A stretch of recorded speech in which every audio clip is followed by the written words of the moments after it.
ସାଙ୍ଗମାନେ ଆପଣମାନଙ୍କୁ ମୁଁ ମୋର ଆଉ ଏକ ନ୍ୟୁ ଭିଡିଓ ସ୍ୱାଗତ ଜଣାଉଛି। ଆଶା କରୁଛି ଆପଣମାନେ ସମସ୍ତେ ବହୁତ ହିଁ ଭଲରେ ଥିବେ ଏବଂ ମୁଁ ମଧ୍ୟ ବହୁତ ହିଁ ଭଲରେ ଅଛି।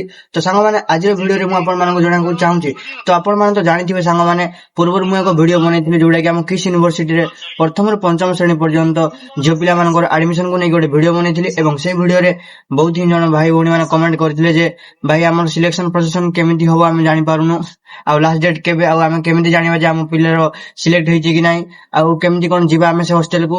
ଏବଂ এই ଭିଡିଓରେ ସାଙ୍ଗମାନେ ମୁଁ ତାହା ସମ୍ପୂର୍ଣ୍ଣ ଭାବରେ ଏବଂ କିଭଳି ମାନେ କଣ କଣ ସବୁ ହୋଇଥାଏ ଆଉ ଆପଣଙ୍କର ଡକୁମେଣ୍ଟ କଣ ଦରକାର ସବୁ ମୁଁ ଜଣେଇବି। ତ ଚାଲନ୍ତୁ ଗାଇସ୍ ଆଜିର ଏ ଭିଡିଓକୁ ଆରମ୍ଭ କରିବା। ତ ଗାଇସ୍ ପ୍ରଥମ କ୍ୱେଶ୍ଚନ ହଉଛି ଭାଇ ଜଣଙ୍କ ଯେମିତି ମତେ କ୍ୱେଶ୍ଚନ କରିଛନ୍ତି ଭାଇ ଲାଷ୍ଟ ଡେଟ୍ କେବେ। ତ ସାଙ୍ଗମାନେ ଲାଷ୍ଟ ଡେଟ୍ କେବେ ଆମ ଇନଷ୍ଟିଚ୍ୟୁଟ ତରଫରୁ ପ୍ରୋଭାଇଡ କରାଯାଇ ନାହିଁ ଯେ ଲାଷ୍ଟ ଡେଟ୍ କେବେ, ଆଉ ଆନାଉନ୍ସ ମଧ୍ୟ କରାଯାଇ ନାହିଁ। ତ ବର୍ତ୍ତମାନ ଯେହେତୁ ଆମ ଅନୁଷ୍ଠାନକୁ ମାନେ ଛୋଟ ଛୋଟ ଝିଅ ପ୍ରଥମରୁ ପଞ୍ଚମ ଶ୍ରେଣୀ ପର୍ଯ୍ୟନ୍ତ ଭ୍ୟାକେନ୍ସିସ୍ ଅଛି, ଯୋଉଟା ପାଇଁ କି ଯେତିକି ଦିନ ପର୍ଯ୍ୟନ୍ତ ଥିବ ସେତିକି ଦିନ ପର୍ଯ୍ୟନ୍ତ ଆପଣମାନେ ଆପ୍ଲାଏ କରିପାରିବେ ଏବଂ ଆପ୍ଲାଏ ଲିଙ୍କ ମୁଁ ତଳେ ଦେଇଦେଇଛି, କମେଣ୍ଟରେ ପିନ୍ କରିଥିବେ, ଆପଣମାନେ କ୍ଲିକ୍ କରିକି ସେଠାରେ ଆପ୍ଲାଏ କରିପାରିବେ।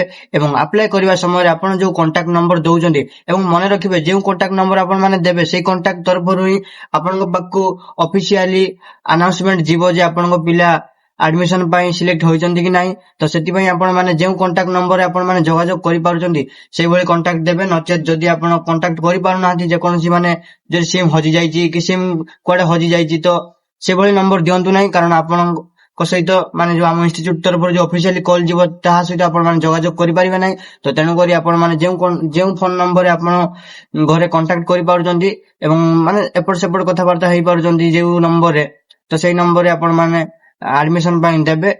ଏବଂ ଧ୍ୟାନ ଦେବେ କାଷ୍ଟ ସାର୍ଟିଫିକେଟ, ଜାତି ସାର୍ଟିଫିକେଟ ଏବଂ ପିଲାର ବାର୍ଥ ସାର୍ଟିଫିକେଟ ଏବଂ ଆପଣଙ୍କର ଇନକମ ସାର୍ଟିଫିକେଟ ମାନେ ଗାର୍ଡିଆନଙ୍କର ଇନକମ ସାର୍ଟିଫିକେଟ ବାପା ମାଙ୍କର ତାହା ମଧ୍ୟ ଆବଶ୍ୟକ ହୋଇଥାଏ ଯୋଉଟା କି ଆଡମିସନ ପ୍ରୋସେସରେ।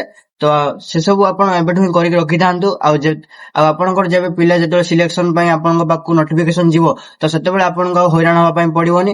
ତ ବର୍ତ୍ତମାନ ଆପଣଙ୍କ ଗାଁରେ ଥିବା ଜନସେବା କେନ୍ଦ୍ରକୁ ଯାଇକି ଆପ୍ଲାଏ କରିଦିଅନ୍ତୁ new resident certificate, caste certificate, birth certificate ଏବଂ ପିଲାଙ୍କର ଯେମିତି ଆଧାର କାର୍ଡ ଥିବା ଦରକାର, ବାପା ମାଙ୍କର ଆଧାର କାର୍ଡ ଥିବା ଦରକାର, ଆଉ ପୋଲିଓ ସାର୍ଟିଫିକେଟ ମଧ୍ୟ ଥିବା ଦରକାର, ଆଉ ଯେମିତିକି ବିଜୁ ସ୍ୱାସ୍ଥ୍ୟ କଲ୍ୟାଣ ଯୋଜନା ବା ରେସନ କାର୍ଡ ହଉ, ଏସବୁ ମଧ୍ୟ ଲାଗିଥାଏ। ତ ପିଲାଙ୍କର ହାଫ ଫଟୋ ମଧ୍ୟ ଆପଣ ରଖିଥିବେ। ଆଡମିସନ ପ୍ରୋସେସରେ ଏସବୁ ମଧ୍ୟ ଆବଶ୍ୟକ ପଡିଥାଏ। ଆଉ ଆଡମିସନ ପ୍ରୋସେସରେ ପିଲାମାନଙ୍କୁ କଣ ମାନେ କଣ କଣ କିଭଳି ଭାବରେ ସିଲେକ୍ସନ କରାଯାଇଥାଏ ତାହା ମୁଁ ବର୍ତ୍ତମାନ କହୁଛି, ଶୁଣନ୍ତୁ ଆପଣମାନେ।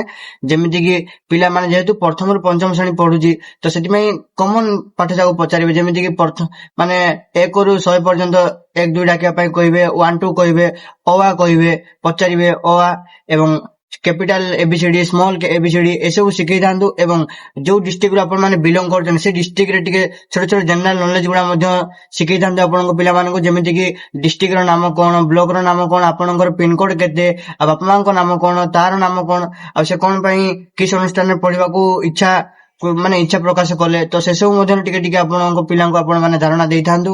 ଏସବୁ ହିଁ ଛୋଟ ଛୋଟ ଜେନେରାଲ ନଲେଜ ହିଁ, ଜେନେରାଲ କ୍ୱେଶ୍ଚନ ହିଁ ଆପଣଙ୍କ ପିଲାମାନଙ୍କୁ ସେମାନେ ପଚାରିକି ସିଲେକ୍ସନ କରିବାରେ ବ୍ୟବହାର କରିବେ। ତ ସାଙ୍ଗମାନେ ସିଲେକ୍ସନ ହବାଟା ବେଶୀ କଷ୍ଟ ନୁହେଁ।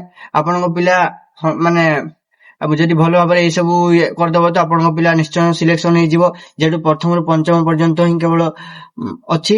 ଆଉ ବହୁତ ଜଣ ଭାଇ ମାନେ କମେଣ୍ଟ କରିଥିଲେ କି ଭାଇ +2 +3 ପାଇଁ ଆଡମିସନ ହବ କି ନାହିଁ। ଭାଇ +2 +3 ପାଇଁ ତ ବର୍ତ୍ତମାନ ପିଲାମାନେ +2 ଏକ୍ଜାମ ଦେଇଛନ୍ତି, ଆଉ 10th ପିଲାମାନେ ଯୋଉ +2 ଆଡମିସନ ହେବେ ଆଗକୁ ସେମାନଙ୍କ ରେଜଲ୍ଟ ବାହାରିନି। ତ ରେଜଲ୍ଟ ବାହାରି ସାରିବା ପରେ ଆମ ଇନଷ୍ଟିଚ୍ୟୁଟ ତରଫରୁ ମାନେ ଆନାଉନ୍ସମେଣ୍ଟ ବାହାରିବ ଯେ ପିଲାମାନେ ଆଡମିସନ ପାଇଁ କିଭଳି ଅଫଲାଇନରେ କରିବେ କି ଅନଲାଇନରେ କରିବେ, ତା ବର୍ତ୍ତମାନ ବାହାରି ନାହିଁ। ତ ସାଙ୍ଗମାନେ ଆପଣ ମାନେ ଭିଡିଓରେ ମାନେ ମୋ ଚ୍ୟାନେଲରେ ଯୋଗାଯୋଗ ହେଇକି ଥାନ୍ତୁ। ଯେବେ ବି ଆମର ଇନଷ୍ଟିଚ୍ୟୁଟ ତରଫରୁ ମାନେ ଇନଫରମେସନ ଆସିବ ଯେ ପିଲାଙ୍କର ଆଡମିସନ ପାଇଁ +2 +3 ଅନଲାଇନ କି ଅଫଲାଇନ, ତାହା ମୁଁ ଆପଣମାନଙ୍କୁ ନିଶ୍ଚୟ ଜଣେଇବି। ତ ସେଥିପାଇଁ ଆପଣ ମାନେ ଯୋଗାଯୋଗ ହେଇକି ଥାନ୍ତୁ। ଆଉ ବହୁତ ଦୁଃଖର କଥା ଯେ ବହୁତ ଭାଇ ଭଉଣୀ ମାନେ ବି କମେଣ୍ଟ କରିଛନ୍ତି ଭାଇ କେବଳ କଣ ଝିଅ ପାଇଁ ମାନେ ଝିଅ ହିଁ କେବଳ ଆଡମିସନ ହେଇପାରିବେ, ପୁଅ ମାନେ ହେଇପାରିବେନି କି। ତ ଯେହେତୁ ଆମ ଇନଷ୍ଟିଚ୍ୟୁଟରେ ଓନ୍ଲି ଝିଅ ମାନଙ୍କର ଭ୍ୟାକେନ୍ସିଜ ଅଛି, ସେଥିପାଇଁ ଓନ୍ଲି ଝିଅ ମାନେ ପ୍ରଥମରୁ ପର୍ଯ୍ୟନ୍ତ ହୋଇପାରିବେ, ପୁଅ ମାନଙ୍କର କିଛି ଆନାଉନ୍ସମେଣ୍ଟ ଆସିନାହିଁ। ତ ତେଣୁକରି କେବଳ ଝିଅ ମାନଙ୍କ ପାଇଁ ଆପ୍ଲିକେବୁଲ ଅଛି। ତ ବର୍ତ୍ତମାନ ମାନେ ଏବେ ପର୍ଯ୍ୟନ୍ତ ବି ଲାଗୁ ହୋଇଛି। ମୋ କମେଣ୍ଟରେ ଯୋଉ ପିନ୍ କରିଦେଇଛି ଲିଙ୍କ, ସେଥିରେ କ୍ଲିକ୍ କରିକି ଆପଣ ମାନେ ଭଲ ଭାବରେ ମୁଁ ପୂର୍ବ ଭିଡିଓ ଗୋଟେ ଅପଲୋଡ କରିଥିଲି, ଆପଣ ମାନେ ପୂର୍ବ ଭିଡିଓରେ ଦେଖିଥିବେ କିଭଳି ଭାବରେ ମୁଁ ଆପ୍ଲାଏ ପ୍ରୋସେସନ ପୁରା ଭଲ ଭାବରେ ପୁରା ଫାଷ୍ଟ ଟୁ ଲାଷ୍ଟ ଯାଏ ମୁଁ କହିଛି। ତ ଆପଣ ମାନେ ଦେଖିକି ସେଠି ବି ଆପ୍ଲାଏ କରିପାରିବେ ଯଦି ଏପର୍ଯ୍ୟନ୍ତ ଆପଣ ଆପ୍ଲାଏ କରିନାହାନ୍ତି। ଏବଂ ଏ ଭିଡିଓଟି ଆପଣଙ୍କ ପରିବାର ମାନେ ଯୋଉମାନଙ୍କ ପିଲା ପଢିବା ପାଇଁ ଚାହୁଁଛନ୍ତି ମାନେ କିଛିରେ ପଢିବା ପାଇଁ ଚାହୁଁଛନ୍ତି ଭୁବନେଶ୍ୱରରେ, ତ ତାଙ୍କୁ ଭିଡିଓଟିକୁ ସେୟାର କରିଦେବେ ଏବଂ ସେ ଯେମିତି ହେଲ୍ପଫୁଲ ହେବେ ଏ ଭିଡିଓ ଦେଖିକି।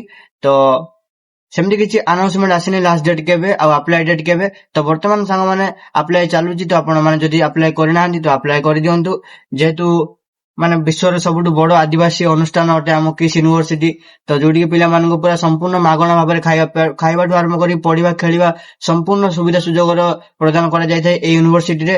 ତ ଆପଣ ମାନେ ନିଶ୍ଚୟ ଥରେ ଟ୍ରାଏ କରିକି ଦେଖନ୍ତୁ କେମିତି କଣ ଲାଗୁଛି। ଏବଂ ଯଦି ବି କିଛି ବି ପ୍ରୋବ୍ଲେମ ହୁଏ ଆପଣଙ୍କୁ ଆପ୍ଲାଏ କରିବାରେ, କି କିଛି ବି ଯଦି ବୁଝିପାରିଲେନି କଣ କଣ କେମିତି କଣ ହେଲା, ତ ଆପଣ ମାନେ କମେଣ୍ଟ ନିହାତି ଜଣେଇବେ ଏବଂ ମୁଁ ଆପଣ ମାନଙ୍କୁ ମାନେ ହେଲ୍ପ କରିବା ପାଇଁ ନିଶ୍ଚୟ ଚେଷ୍ଟା କରିବି। ଏବଂ ଆପଣ ମାନେ ତ ଜାଣିପାରିଲେ କିଭଳି ଭାବରେ ଆପଣଙ୍କ ପିଲାଙ୍କୁ ମାନେ ସିଲେକ୍ସନ କରାଯିବ ଆଉ ଏମିତି କଣ କଣ କରାଯିବ। ଆଉ ଲାଷ୍ଟ ଡେଟ୍ କେବେ ଆନାଉନ୍ସମେଣ୍ଟ କରାଯାଏ ନାହିଁ। ତ ଆଶା କରୁଛି ଆପଣଙ୍କ ଭିଡିଓଟି ନିହାତି ଭଲ ଲାଗିଥିବ ଏବଂ ଏତିକି କହି ମୁଁ ମୋର ଭିଡିଓଟିକୁ ସମାପ୍ତ କରୁଛି। ଧନ୍ୟବାଦ। ଜୟ ହିନ୍ଦ।